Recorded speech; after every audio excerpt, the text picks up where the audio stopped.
Diyan lang sana kami sasakay ng nanay ko, pero hindi diyaan ang tamang daan. So mula dyan sa tapat ng SM Mega Mall, lalakad tayo papunta doon sa MR Ortigas Station.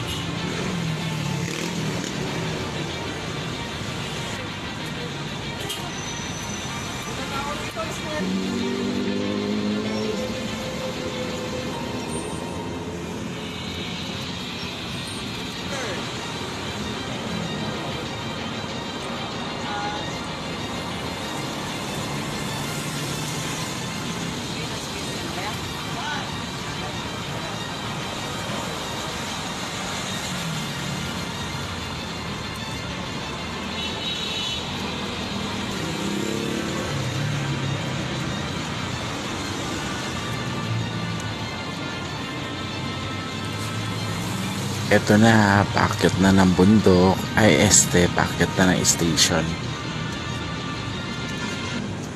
Sa mga nagsasabi bakit hindi ko daw dinala yung bag ng nanay ko, kalma lang po, magaang lang po yan.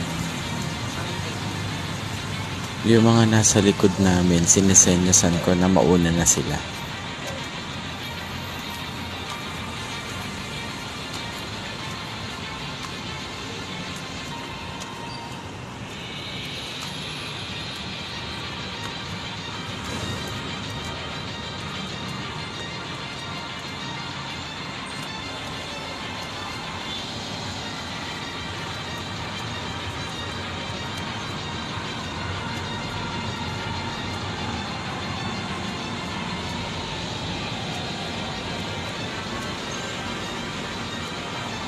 Yan na, eto na nga.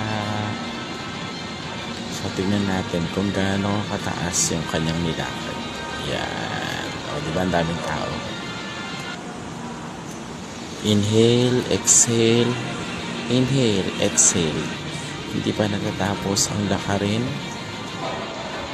Sige, lakad, lakad. Lakad ng lakad. Tatawid naman tayo papunta sa kabila.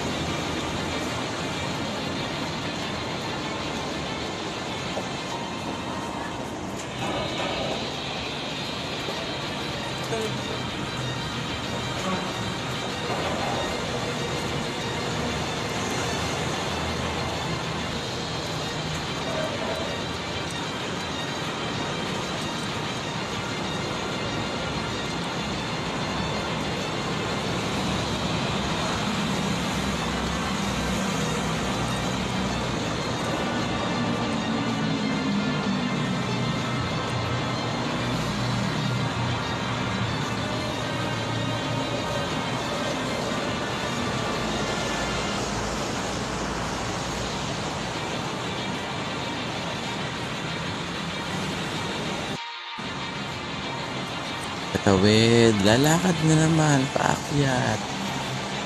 Diba?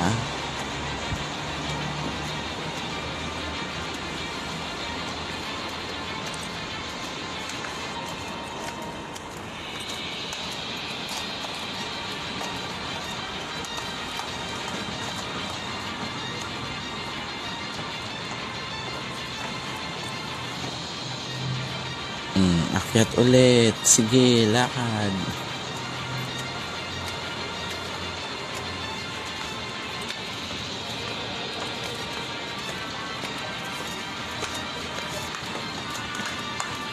Nasa southbound na kami ng MRT, pero take note na papunta kami ng monumento. So, pa-x-ray ng gamit. Sige na, mauna ka na. Yan.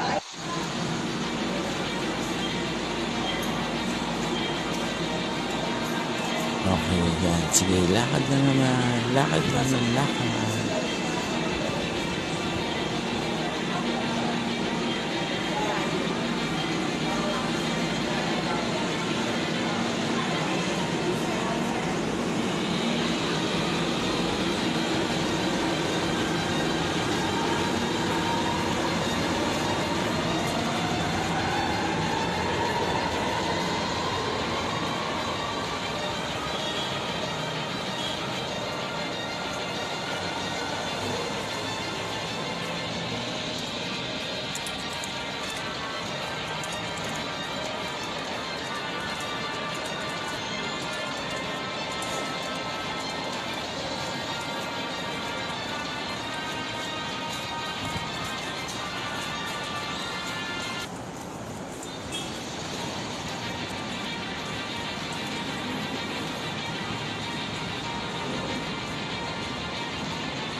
Oh, ito naman, pababa na naman ngayon.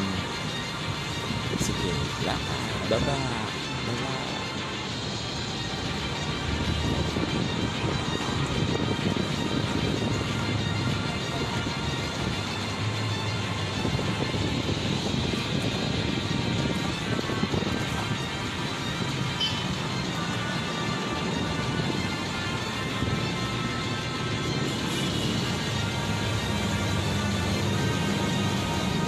Sige na, lakad ka.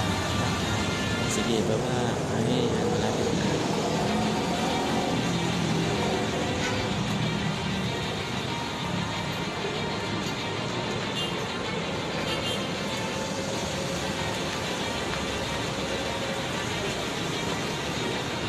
Diyan sa area na yan, may dalawang guard dyan. Yan yung pagitan ng northbound and southbound.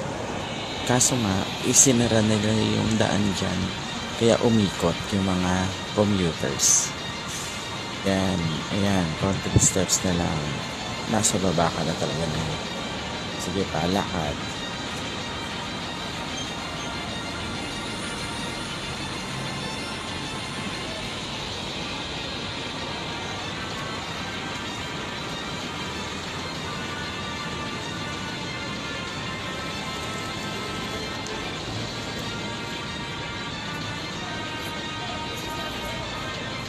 Ayan, sa wakas, nasa baba ka na talaga.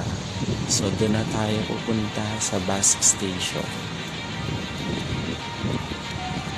Ayan.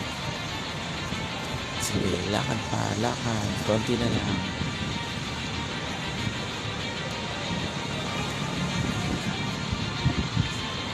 Diyan kami galing kanina sa tapat niyan. Sana may overpass na lang, no? Para tatawid na lang yung mga tao.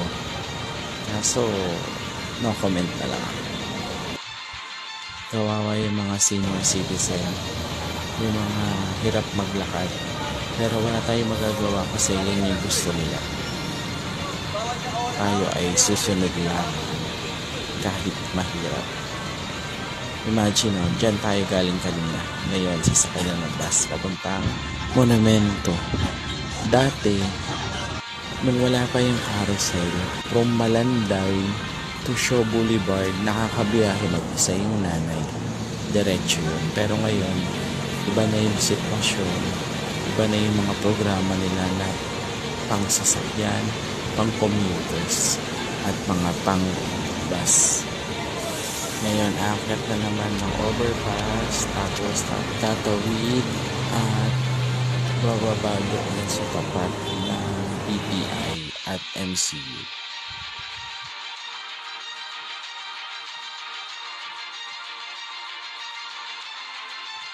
Yan, ganyan ang pinagdadaanan ng isang senior kapag gustong bisitahin ang kanyang mga kapatid. Talagang magtsatsaga dahil iba na ang sitwasyon ngayon. Hindi katulad dati, isang bus lang, diretso na yun. Yun lamang po at maraming salamat sa panonood. Bye-bye, ingat kayo palagi.